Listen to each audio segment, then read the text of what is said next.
A refugee family that escaped Afghanistan months ago, restarting a life right here in our area, still has ties there amid the chaos. And we're getting better insight on the challenges and experiences they've been facing as they spoke with our Jenny Young tonight. So, Jenny, I understand they relocated to a Portland suburb, and they also have a message of U.S. leadership to save the people who fought for this country. They work from their heart, like when I was working. I was knew that I'm working for the freedom of this country, and I should work from my heart. Raz Zazai spent a decade with U.S. troops on the battlefield in Afghanistan, serving as an interpreter. I was a soldier without weapon.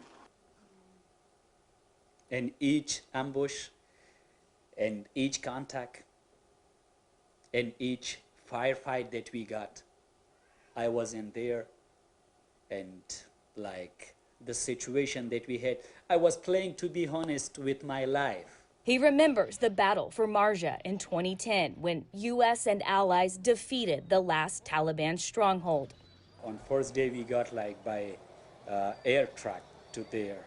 The whole Marja district was full of ID. And the first few days, we, me and the soldiers, the U.S. Marines, we make a kind of grave for ourselves that stand there for 7 days. Raz grew up in a far north province of Afghanistan. He says the Taliban took control of it 2 months ago and cut off internet connection, making it hard for him to communicate with his family still there. He's working to get his mother and siblings to the U.S., as well as his wife's parents, whom he's especially concerned for. His wife's father worked as a U.S. military contractor.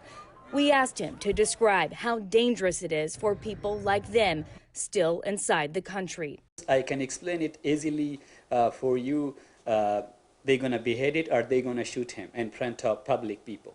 We asked what he felt watching the Taliban take control of Kabul. To be honest, each Afghan,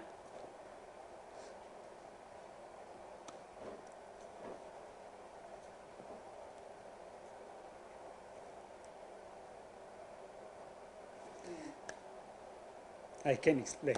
He says Taliban rule means countless people like his family could lose everything. It was a kind of a life that you live in dark. A man who is in prison, he can eat, he can breathe, but no other rules, no nothing else for him.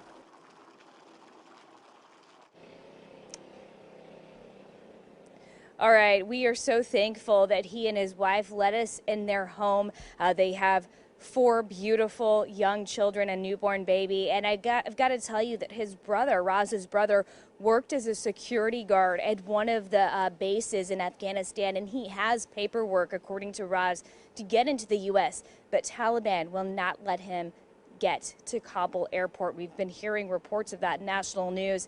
He also has a friend and former colleague who has been at the airport, who was a former interpreter, has been at the airport for 7 days with his wife and children trying to get here to the U.S. Our hearts go out to them, our prayers and thoughts with them. And again, we are just thankful to Raz and wish him the very best here in the U.S. with his family. Reporting live tonight, Jenny Young, KOIN 6 News. Yeah.